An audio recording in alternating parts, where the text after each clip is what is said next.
What's up, ladies and gentlemen? My name is DJCS. Welcome to an all-new video here on my YouTube channel. In this video, I'm going to be talking about the all-new Halloween call to arms that are in Red Dead Online, giving you guys some tips, tricks, and hints to get through all 10 rounds of the survival that is Halloween call to arms. Now, if you're new here, please subscribe and hit that notification bell. If you enjoy this video, go ahead and drop it a like. I would greatly appreciate that. So if you don't know how to get to your call to arms, your Halloween call to arms, you want to go to your letterbox and open it up and find your telegram. You're going to collect all deliveries and it will be in here. Obviously, it's not going to be in here for me because I've already collected mine, but this is basically where it would be, in here somewhere. And then once you've got that, you're going to go to your satchel, open it up, scroll all the way over to your documents, go down to telegrams, and then you're going to go down to all Hallows call to arms. Open it up, and then you will see we have 4 new maps. Now these are different from the original call to arms locations, as we have Armadillo, Bulger Glade, Butcher Creek, and Shady Bell.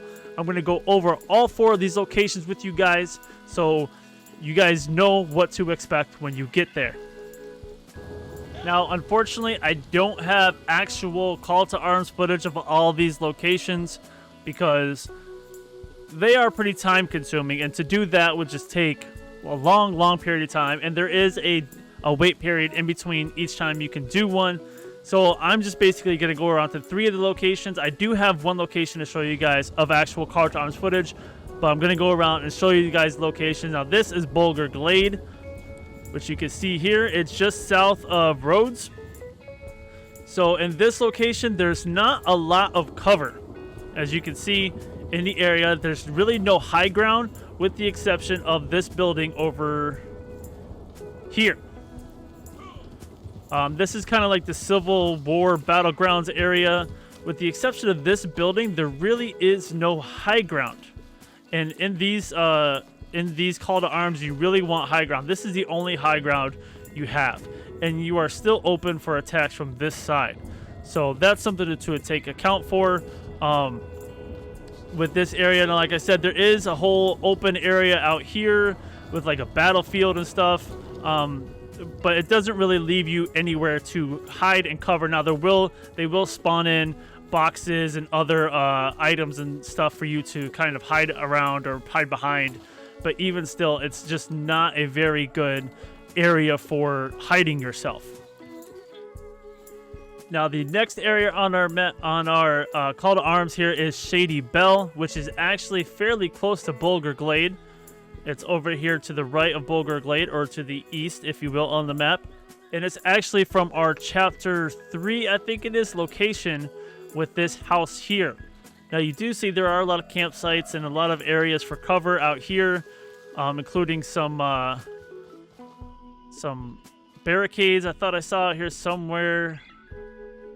Yeah, you have like these fences here and those barricades out there. And I can't confirm, but I have been told that you can go inside the house during the actual call to arms event. So that is a bonus there. Which will obviously give you high ground up there on the balconies, which is great. Especially if you can go in the house and you can just kind of chill in there and wait for them to come to you. That is also a bonus. And our third place for the All Hallows call to arms is Butcher's Creek. As you can see here, we have lots of places in this area to hide, to get up on. We have high ground. We have areas to hide. This is up north in the northeast area near Van Horn, in the New Hanover area, kind of near Ansburg, near Van Horn. But like I said, we have lots of areas here to get up high. Like, for example, here. Let's see. Can I get on top of this roof? Maybe this one's a bad example. But let's see. Over here, maybe. Can I get on this roof? But you also got to figure that they'll have like I said, boxes and stuff for you to be able to, for you to get up on top of things, possibly. For you to get up on top of these houses, these buildings. Let's see. Here we go. So you can get all the way up here, and you have the high ground. Now, obviously, The NPCs will not be able to climb up these. They only climb ladders and stuff like that, so they can't just jump up here and come after you. So you will be protected up here from NPCs for the most part. Now, as for the last location, I actually have gameplay footage. It's Armadillo, and I originally chose this location because one of my viewers in chat said that there's possibly a ghost train in one of these. This is the only location with a railroad track that runs through it. So I chose this location. Unfortunately, I didn't see a ghost train while I was doing all this, but that would have been really cool. As for like tips and tricks on how to survive, basically it's really the same as the other call to arms that I did, the other video that I did. You need a lot of tonics, a lot of ammo, food, and just things to help you get through this to survive. You need dynamite to blow up the war wagons. You need like different kinds of ammo, like explosive to take out the juggernauts. You need to have a long range and a short range weapon. Now, you can use like the Carcano, or I was using a repeater here because they hold more ammo than a bolt action, but a bolt action is actually a little more powerful. But again, a bolt action only holds up to 200 rounds, whereas like the one of the repeaters here I was using held 400. You will go through a ton of ammo in these. I was actually with 2 other people, but they weren't really helping me out that much, unfortunately, in the later rounds because they kept dying, and I would have to survive the round for us with like 50 enemies or more. And 50 enemies doesn't seem like that much, but when it's juggernauts and snipers and war wagons, you're going through a lot of ammo, a lot of tonics, a lot of food, a lot of different things. Now, Armadillo is probably the easiest one to do because you have the ability to access high ground easily, which is key to surviving 10 rounds in these. As much as it's as key as ammo and having all those parcels and tonics and stuff. Because you're going to need to take cover from the snipers and from the war wagons, and you're going to need dynamite to take out those war wagons, as I mentioned. And like right here on this particular roof that I'm on, I actually have a Molotov spawn location. So if I need to throw Molotovs, I can throw them like crazy, and they'll just keep spawning, and I can keep getting them no problem. In between rounds, you do want to go out and refill your ammo as much as you can, but as you get later into the rounds, you're going to have less and less time. So you want to try to remember where your ammo boxes are so you can get to them as quickly as possible. You're most likely only going to be able to get to 2 boxes, which isn't going to be that much ammo for you, unfortunately. Some people do like to leave one enemy alive before the round ends and then go and get ammo, but you don't get as much ammo while the round is active as you do while the round is while you have that brief pause between rounds. And like I said, the only tips I can give you are the same tips I gave for the last call to arms. Tonics, use them a lot. Have lots of ammo. Don't be afraid to use explosive rounds or like split points, which I heard split points don't really work. But use express ammo. Use all different kinds of ammo that you have. Use the explosive rounds on the juggernauts. Use Deadeye for the snipers. And be careful. And I don't know if it's for all 4 of these call to arms, but in this one specifically, they were throwing tomahawks.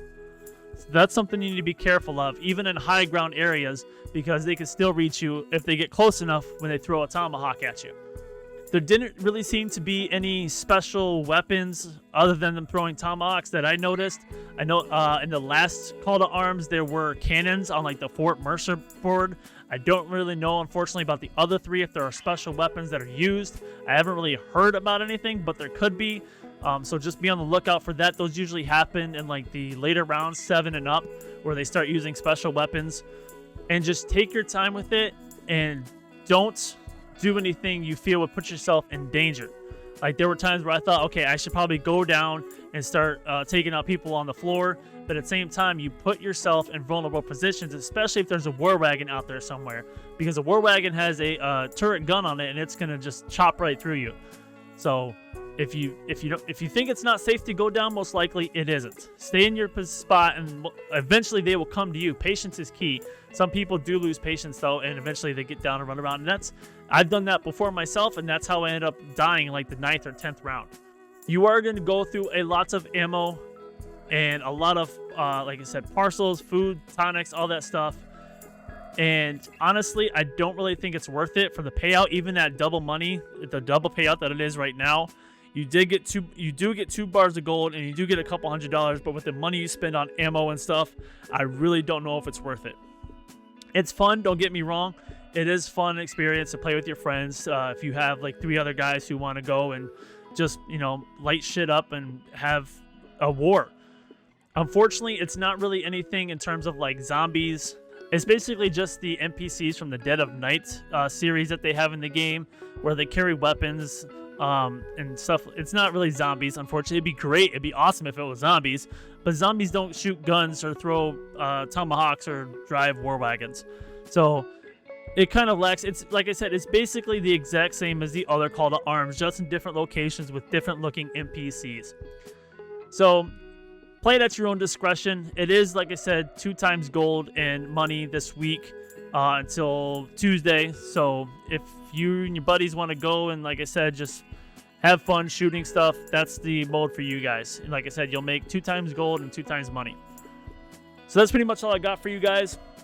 If you found this video helpful and you've enjoyed this video, go ahead and drop it a like. If you're new here, please subscribe and hit that notification bell. With all that said and done, guys, have a good one. And as always, don't forget to tip your DJ. Later, dudes.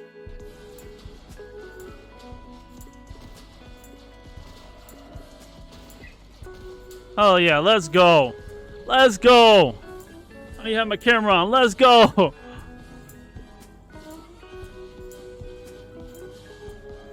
No ghost train though.